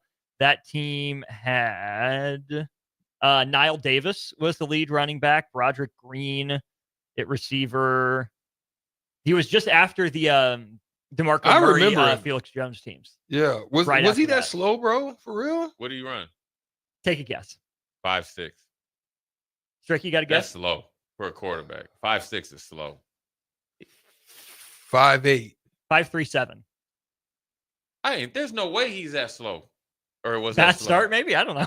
Yeah. Stumble. He ain't trained. That means he ain't trained for that 40. Yeah.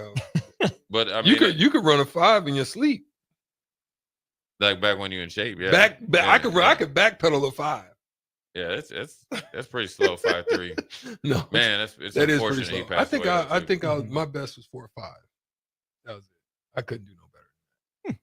Not bad. But you know how you have box people safety. that are clock time. I was one of those field type quickness. Yeah, it's like Jerry Rice. They said he ran a 4.6 or 4.7. He didn't never get caught from behind. Yeah. I'm serious. Yeah, no, game speed is different. Yeah, I'm one of those guys. Mm-hmm. And now running a good 40, they have it down to a science. You can go to a trainer and you can specifically get ready for the 40 versus it was very like you just get out there and run when we did. So I think, you can get fooled by the numbers. And there's a place for all of it, but ultimately, when you get back to when we're talking about NFL free agency, there's going to be, it's the tampering period. A lot of guys are going to get paid and have being paid, and more power to them. It's going to be interesting to see how they react to getting paid. Stricky brought this name up. We have to hit it too. Rams let Cooper Kupp walk, but they're signing Devontae Adams. What's the strategy there? You're familiar with Cooper. I think Cooper has just kind of he just the injuries and stuff, the continuous he kind of lost his way. I still think I think he's a valuable. I think he's a 3 somewhere that can still get work done. Well, I think Devontae Adams is 1 year. It's a 2-year deal, but it's essentially 1 year. Mm-hmm. Matthew Stafford's restructured deal. Yeah, 2 years, right? Essentially 1 year. Yeah. Mm-hmm. Puka Nacua. He's really their new guy that they really he's want. Still on the rookie contract. Scale. Right. And then Archwell, or our little skinny dude, he's back. So I think Cooper Kupp, they probably think he had more trade value, but they haven't seen it yet. Because the way the NFL knows it, if you trade him and they already know you signed a Devontae, they know you can't keep him. So just wait till you get rid of him. Mm-hmm. Just drop him. Wait till you hit that waiver wire. So you won't get it. They might get a comp pick or something like that. But Cooper, I think, you won't get hit with those dead cap numbers. Yeah. Mm-mm. You try to make sure them dead cap numbers fall off. That's where but you can still go somewhere. It's just I would have probably liked to see him run it back with Cooper Kupp, but I think Puka Nacua kind of fit that, kind of take him over. I kind of hate that he kind of got ushered out, I think, a little bit sooner than you'd like, but New England Patriots made a living doing that. I mean, heck, they let Richard Seymour go. Patriots end up signing Milton Williams to the richest free agent contract in Patriots history. How about that? Well, they always was 4 and 104. But they always was cheap. Not anymore. Not 26 mil a year for DT. He's a one man. That's pretty good for. That's not pretty good. That's phenomenal. Considering you weren't even a starter at Philly. But Louisiana Tech, Rustin, stand up. But he's good though. He's a good player. His dad, you could just sign his dad. You can drive through Rustin without even realizing. But you could sign his dad for a 1 year, $2 How million. small Rustin is. Get his dad too. You seen his dad? Man, let's see if I can find a picture. Yo, his dad drive an 18-wheeler. For real. His dad used to drive a truck. Like drove an 18 so he could, take care of him so he could be home on the weekends for his kids' game. Yeah. Yo, his dad is big. Like just natural cock strong. Pause. Yeah. Not that, what I'm saying. You got to be careful. Here you go, Stricky. Look at his dad. His dad. Good. Yeah. Big swole. Yeah, you can sign him 1 year, $2 million. We'll get your dad. We only need about 4 plays. You and your dad play. Help us stop the tush push. Yeah, good for him. And then, I think I saw where Vrabel signed Landry too. Yep. Guys are going to, generally what happens is. And the Colts signed Cam Bynum. Who's that? Viking safety. That's a good way to get fired. No, I'm just playing. You know what happens? You know what happens? They trade for Trey Hendrickson, and the Texans with no left tackle have to face Trey Hendrickson and Laiatu Latu. CJ Stroud is going to do his. Texans ain't making the playoffs. His David Carr impression. They ain't making the playoffs next year. You ain't got no line. Defense will be good, but here's what they do in the NFL is guys are saying guys they are familiar with, and then you'll have a new regime that'll bring the previous regimes that they were at mentality. And what you need to really look at is Chicago. Their coach was able to evaluate Caleb Williams through the draft process. So probably liked him from afar and probably believes in him. How did Detroit build their team across the lines? Mm-hmm. What does Chicago do in free agency? Trade and sign. They brought in Jonah Jackson. They've got a all-pro guard in Tooney. They have a pretty good center and a good left tackle, and then they beefed up that defensive line. So now, but there you go. So then you talk about the turnaround. The fastest way you can turn around a program or like I guess a franchise is across the line, which the Houston Texans have not. In the trenches. The Indianapolis Colts have tried and failed. So. Yeah. Yeah, they did not. They got rid of probably their best player. Tunsil?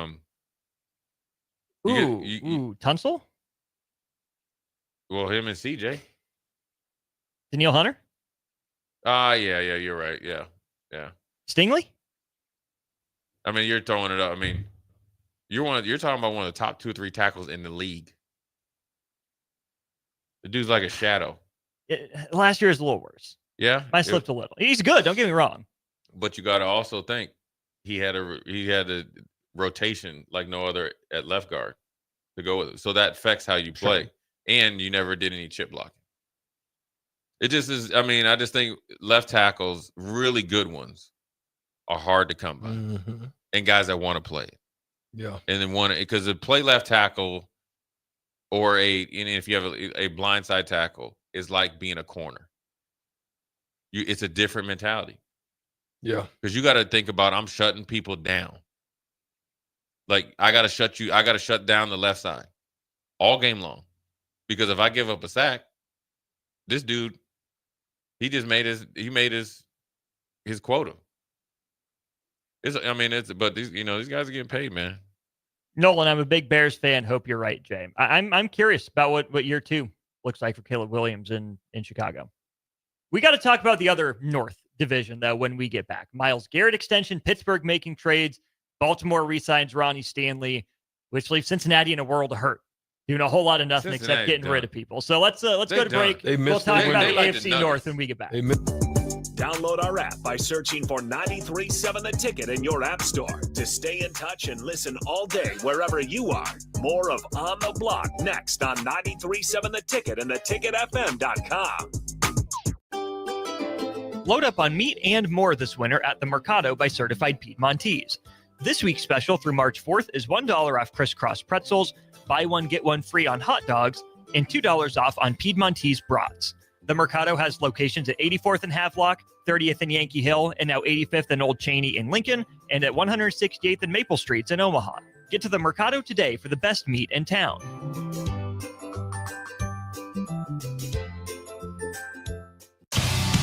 Salt Mine City is not only Lincoln's newest brewery, but they're also now serving food. Enjoy a full menu of great items daily for lunch and dinner, like their peanut butter and jelly burger with bacon and cheddar cheese, or a Reuben sandwich served on Blackstone rye bread. Don't forget their beef or chicken nachos with guacamole, sour cream, jalapenos, and more. Wash it down with one of their 12 beers on tap, including the popular Single Axle Light American Lager. Salt Mine City, now open 11 a.m. every day but Mondays at 8th and R.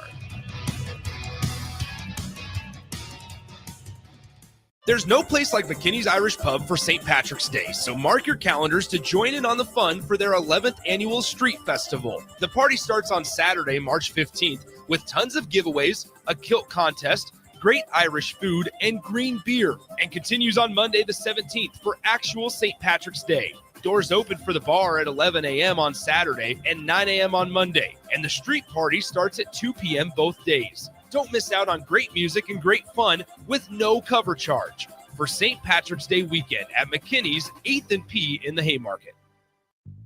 Hello, this is Mary Pat Waite. I've had the privilege of working with Lincoln families as their realtor for more than 31 years, and I'm so proud to be associated with MP Dodge Real Estate. For me, your transaction is unique in its own way. My experience allows me to bring you trusted care and a really great outcome. My NP Dodge family shares the same client focus. Expand your career with NP Dodge. Call Eric at 402-434-2222. The electrical workers of Local Union 265 are now hiring licensed journeyman electricians from $32.50 to $42.50 per hour with paid benefits. And if you're looking for a new career, they're hiring apprentices at $19.50 per hour with paid benefits. Call the office at 402-423-4497 to apply. Start your electrical career today. Are you facing a legal problem and don't know where to turn? You need trial attorneys you can trust. Liberty Law Group's experienced trial attorneys will handle your case with professionalism and compassion. Whether you have been accused of a crime, injured in an accident, or threatened with a lawsuit, you can trust that Liberty Law will be there for you. Call for a free consultation and find out how Liberty Law can protect your rights and interests. That's 877-42-LIBERTY, 877-42-LIBERTY, or visit libertylawnebraska.com.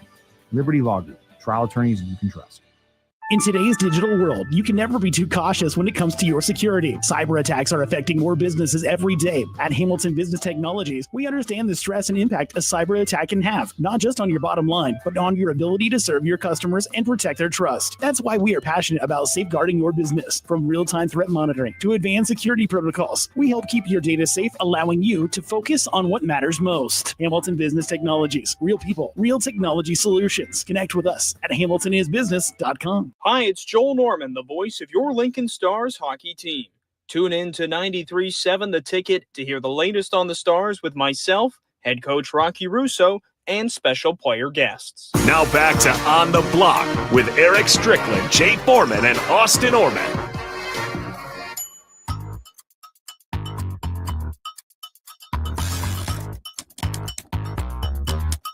We're talking NFL free agency and trades here during On the Block and 93.7 TakeFM.com. Austin Norman, Eric Strickland, Jay Foreman with you. This segment brought to you by Heartland of Nebraska Windows. They're based out of Hallam, Nebraska, and they offer a free estimate, full window replacements, all vinyl triple pane windows, and a lifetime warranty on everything while still keeping their prices affordable. Heartland of Nebraska Windows is locally and family owned with their own team of installers. Give Heartland of Nebraska Windows a call today for more info at 402-430-3852. You can also visit them online at heartlandofnebraskawindows.com. Like I said, we're going to be talking about the AFC North here in this segment. I know we got some Steelers fans around, but we'll start with the Cleveland Browns. Myles Garrett gets the most guaranteed money for a non-quarterback in NFL history from the Cleveland Browns, less than a month after requesting a trade. I guess a little more money makes it easier to live in Cleveland. That was a negotiation tactic. It's 99 is where you find me slinging that. Yeah, oh, baby. He wanted to stay in Cleveland and hang out with Bone Thugs and Harmony. That's what he wanted to do. Who wouldn't? I'm gonna tell you this. At his price, I'm out of Cleveland. Listen. every time we played in Cleveland, I couldn't wait till we got on the plane. You're in and you're out. That part. You ain't like Cleveland? Negative, Ghost Rider. Was not my spot. I had a few spots though. Jay Foreman, take a guess. Take a guess. Man. Take a guess Dallas. of where my spot. Oh, okay, one time. Miami. Yeah, I knew you was gonna say it, but it wasn't. That's crazy, right? Miami wasn't even one of my favorite spots. Houston. Nope. Strick's a big Utah guy. Minnesota. Like Minnesota, but rarely hang because it was just always so cold. What about Import City? Two more guesses. It's got to be a California city. Who was in Cali? LA? LA was one. Strick is not feeling Chicago. No. He's not feeling Salt Lake. Negative. Not feeling Seattle. Not feeling Portland. Seattle was close. Seattle's getting there. Shaky, but were you an ATL guy? Yep, I knew it. AT aliens. Yes, sir. Phoenix was right. Phoenix was right there. Y'all weren't focused. Phoenix was right there.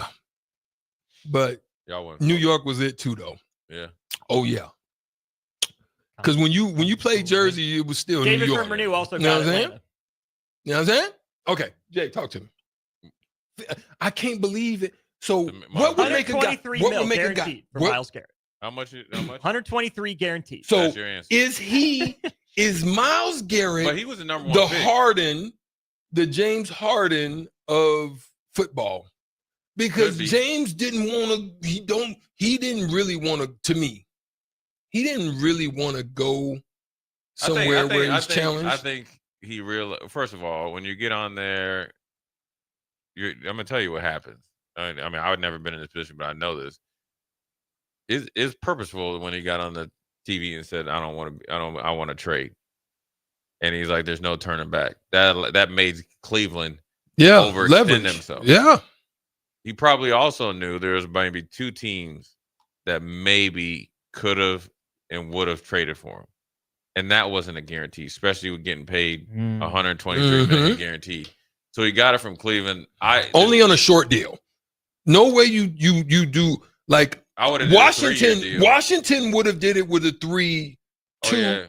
Somebody like them. I would have done a shorter deal with Cleveland, deal, but I wouldn't have left any money on the table. I think Cleveland has a better roster than what people think. The problem is they don't have a quarterback. They just traded for Kenny Pickett. That's not the answer.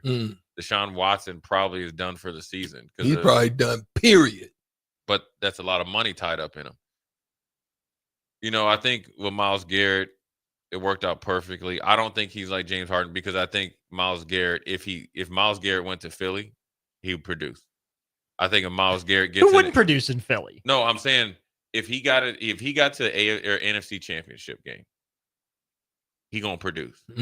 He's not gonna be like James Harden in Game 7. Get blocked by Manu Ginobili with the Rockets or anything like that. Okay. And I think he's not as distracted. I think James Harden, and there's a place for players like that. James Harden is a first ballot Hall of Famer. He is he's changed the game. I think he had a big influence on changing the NBA and also changed some rules. But he changed the NBA. He found a different way to score, and his story is great. Winning a championship isn't for everybody. He's got a move. He's created a move that they had to change the rule. There's plenty of guys that score points that don't want to win. Yeah. But I think Myles Garrett wants to win, but I also think he knew at this time and with having there's very few times. Well, when I played, there's only certain players and positions that had leverage on the franchise. Generally, quarterbacks or a corner like Dion or like Bruce Smith or somebody like that. Like obviously, they're all Hall of Famer players. Now, guys have leverage because back then, if you were Myles Garrett in Cleveland, they was like, man, we can't pay you. We're a small market. Well, now the NFL is the number one sport worldwide. They can afford to pay you, and they need to pay you because now versus then, the PR is as or more important. You draft Myles Garrett number 1. he not only meets expectations, exceeds expectations. He's great in the community. He's great in the locker room, and he leaves. You might as well just shut the door or just sell the team. We saw this last year with Mr. Mayer with the Giants.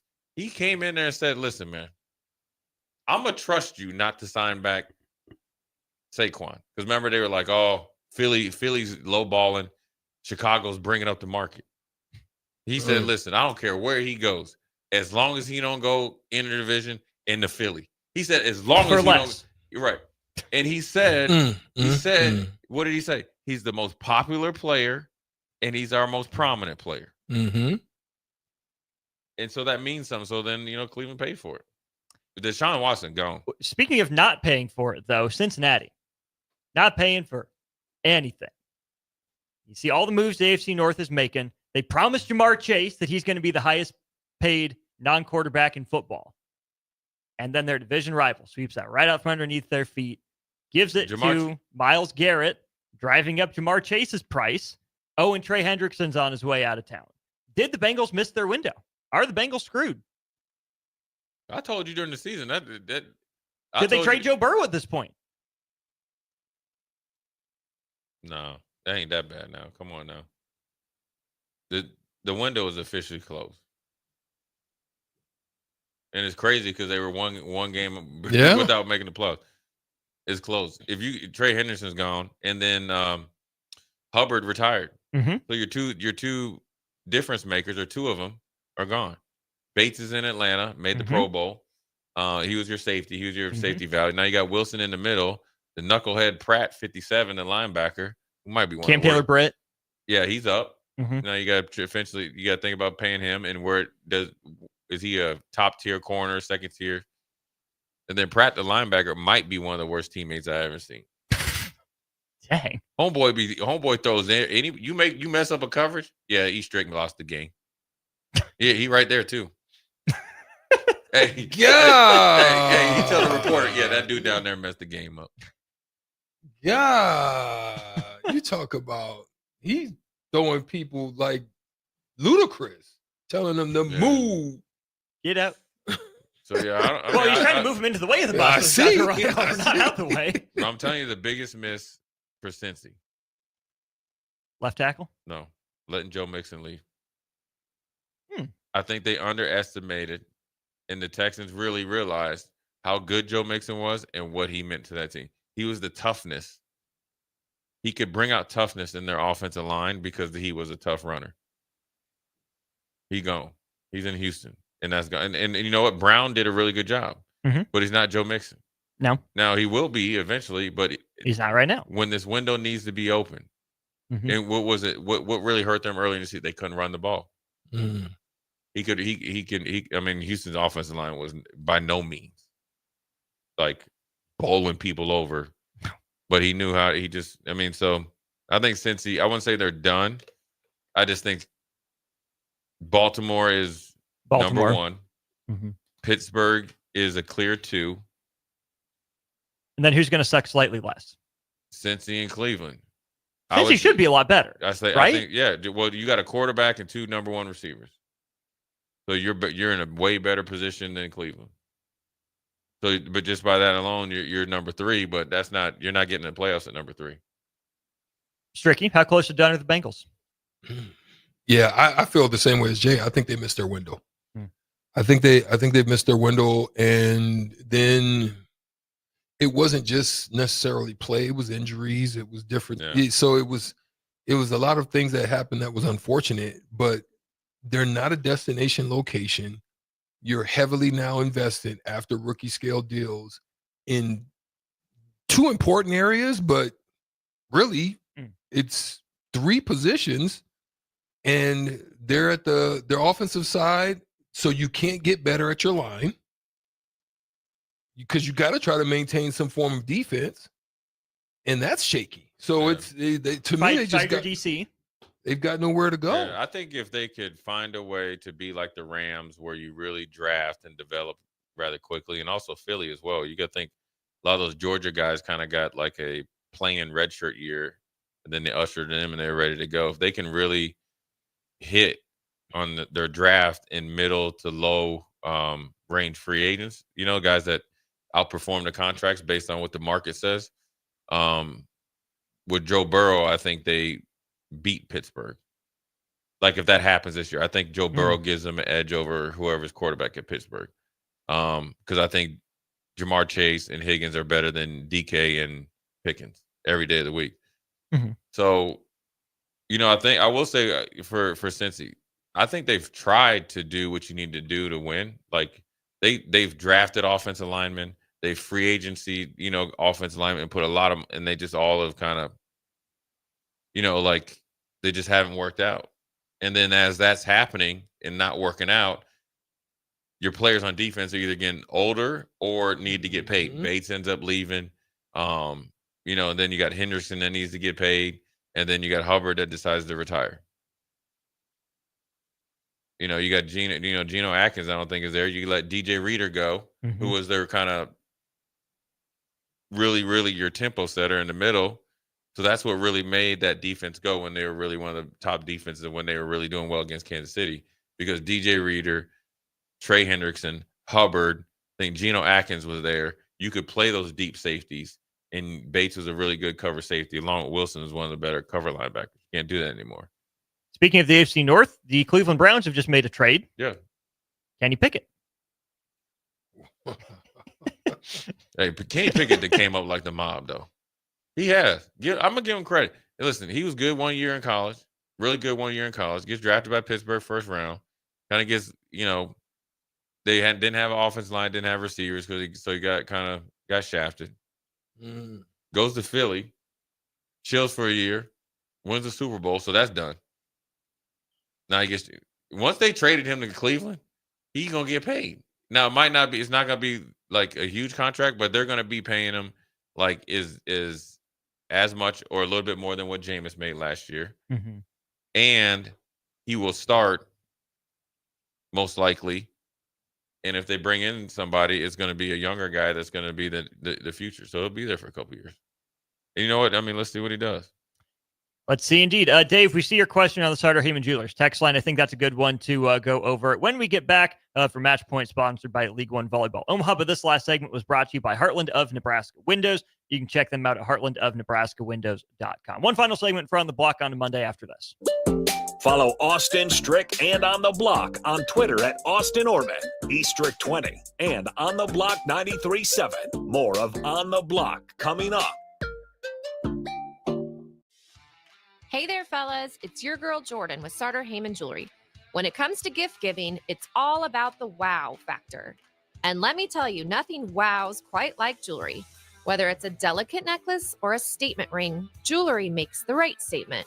So if you want to knock her socks off, or anything else for that matter, skip the generic gifts and go straight for the bling.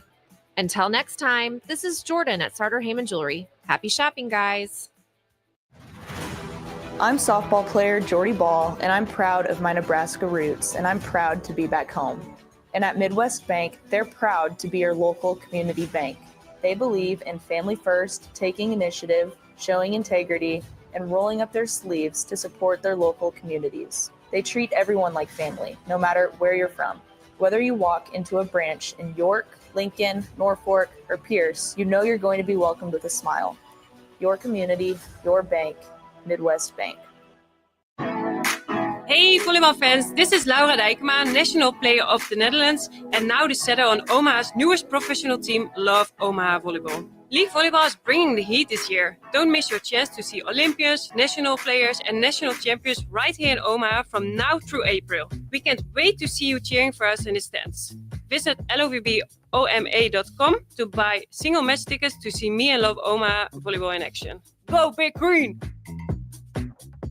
Water heater gone? Call Bryant. The price you're quoted is the price you'll pay. And in most cases, same-day replacement. Bryant Air Conditioning, Heating, Electrical, and Plumbing. 467-1111. Hello. Angela, we have to break up. But why? Because you're a robot, and I'm just a guy trying to get better internet. It's Ella Fiber, isn't it? I always knew you wanted faster speeds. My contract isn't good enough for you. Face it, Angela. They let me talk to real people. Press 4 to break my heart. Oh wait, you already did.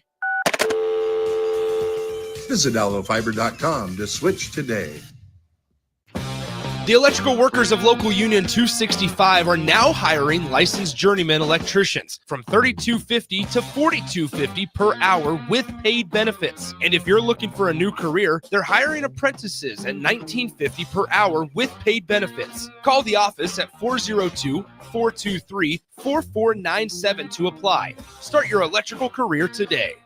Hi, Sean Callahan here of HuskerOnline.com, inviting you to join us here on 93.7 The Ticket every Saturday morning now in our new time. We're on from 8 to 9 with the weekly Husker Online radio show. We'll give you the latest in recruiting. We'll talk about what's going on with both football, basketball, and we'll probably share a few stories from the inside. It's every Saturday morning right here on 93.7 The Ticket. It's the Husker Online radio show from 8 to 9 a.m. Big Brothers Big Sisters is bringing back Bowl for Kids' Sake. Create a team, raise donations, and join the bowling celebration at Sun Valley Lanes and Games on May 2nd. Every contribution helps to create and support one-to-one mentoring relationships for Lincoln's young people. Learn more and register today at bbbsmidlands.org under the Events tab. Big Brothers Big Sisters, igniting the power and promise of Lincoln's youth for over 50 years.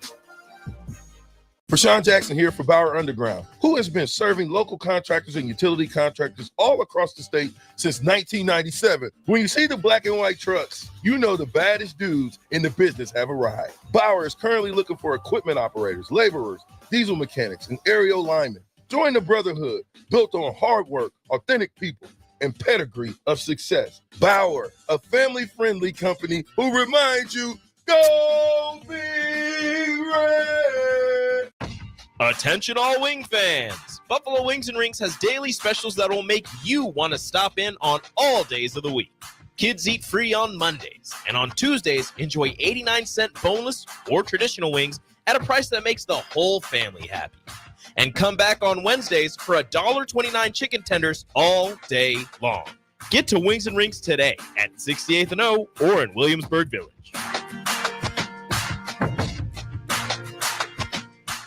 Hi everyone, Kendall Warnock, A1 Automotive in downtown Lincoln. The last few years have been wild, but we've been here for you through all the ups and downs, and we'll be here for you when you need us the most, for all your travels and for your day-to-day driving. With winter conditions causing problems all over town, the last thing anyone needs this year is constant car troubles. Let us help you drive in peace and make sure you drive to work and to winter destinations safe. A1 Automotive, 11th and L Street downtown, always honest answers. Now back to On the Block with Eric Strickland, Jay Foreman, and Austin Orman.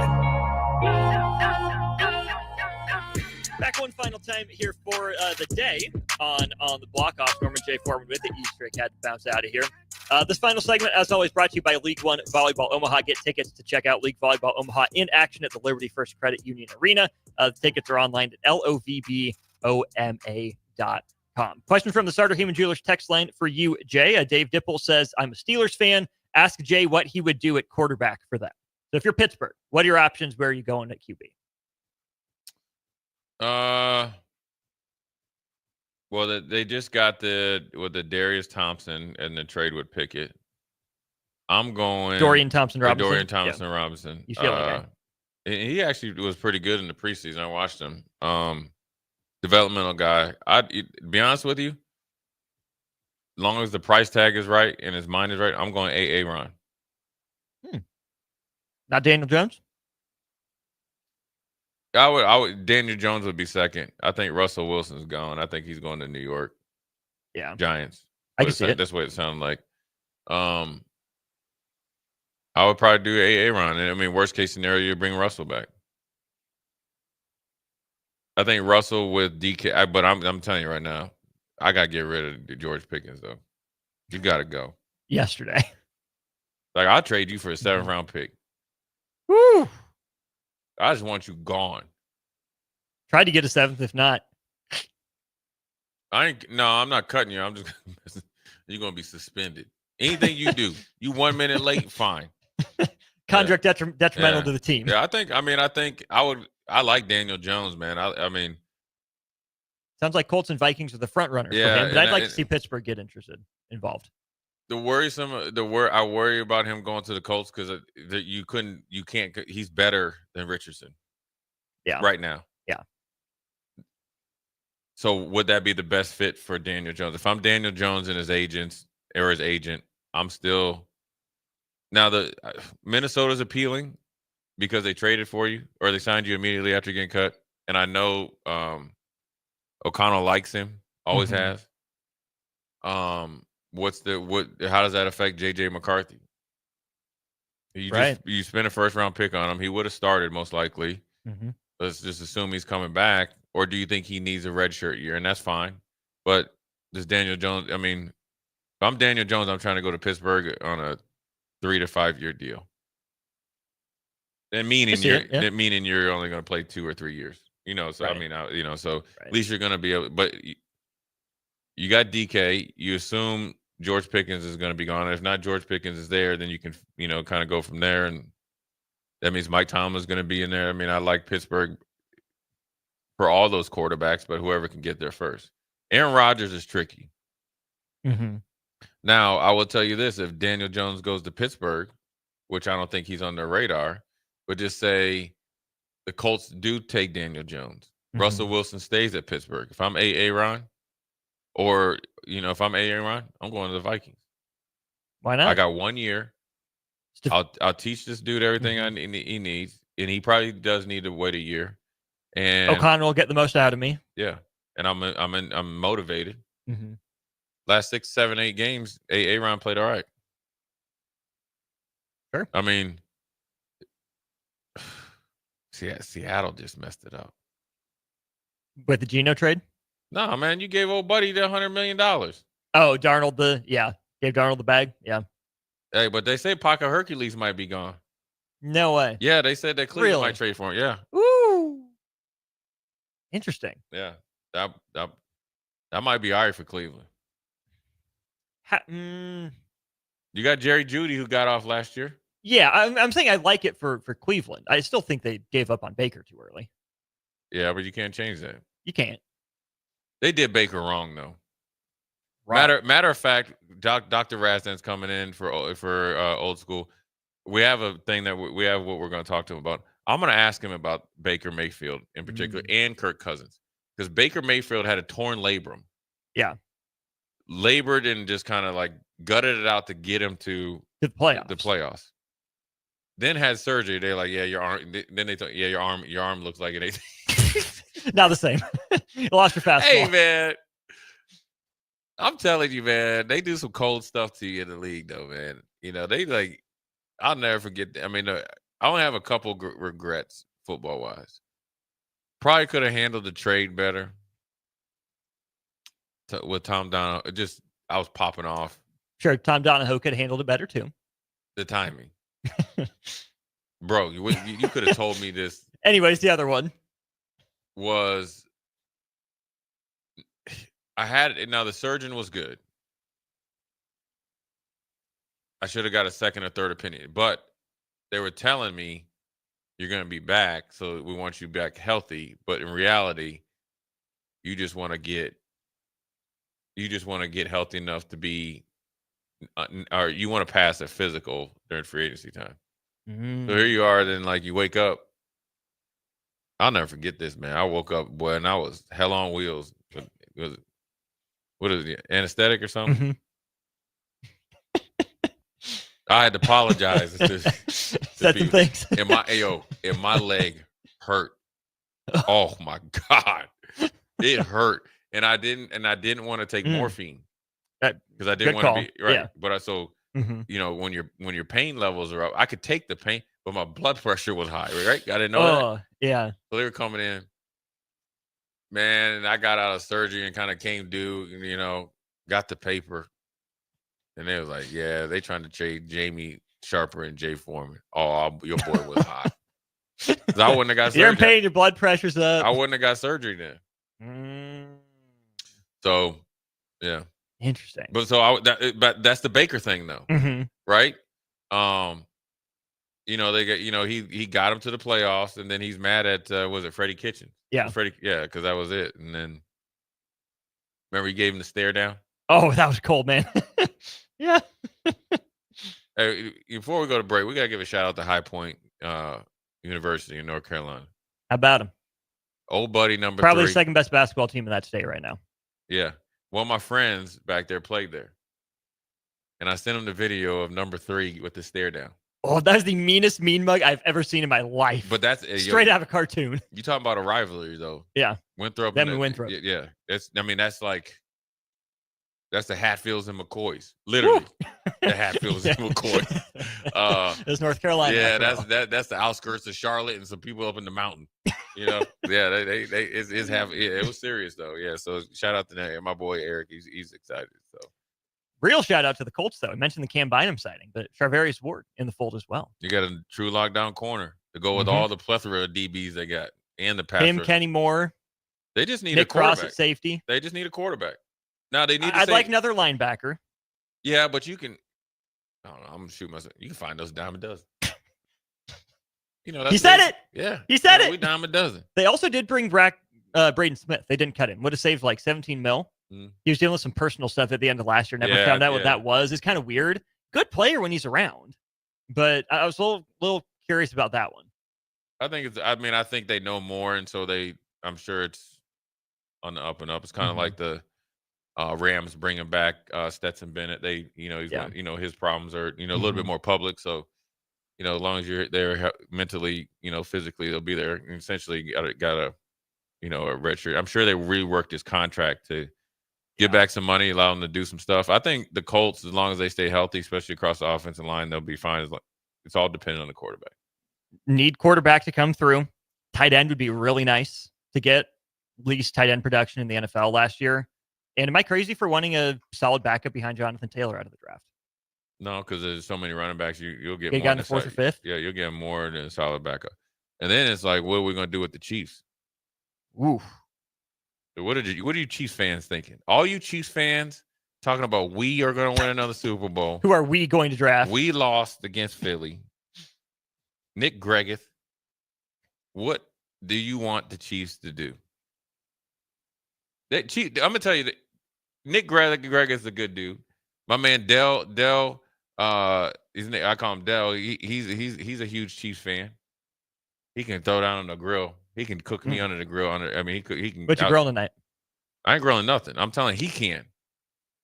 Dell can cook, man. I mean, anything. He's one of it, but he's a Chiefs fan. What do you guys want, man? What are you guys gonna do? We know you got Patrick Mahomes. We know Kelsey's coming back. We know all that. Got Trey Smith tagged. Yeah, but you guys got your butt kicked. Finally. What are you guys gonna do now?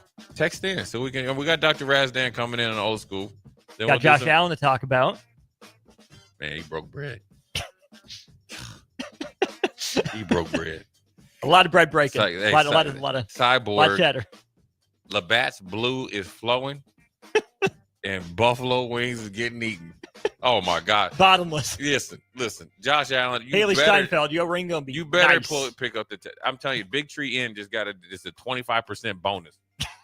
That was the one down the street from us. Yeah, so that's awesome. Yeah. Old School with me and Jay coming up next. More importantly, with Jay. This has been On the Block with myself, Austin Norman, Jay Foreman, and Eric Strickland. Brought to you by the Mercado by Certified Piedmontese. NFL Talk and Dr. Razdan of Advanced Medical Imaging with us after this.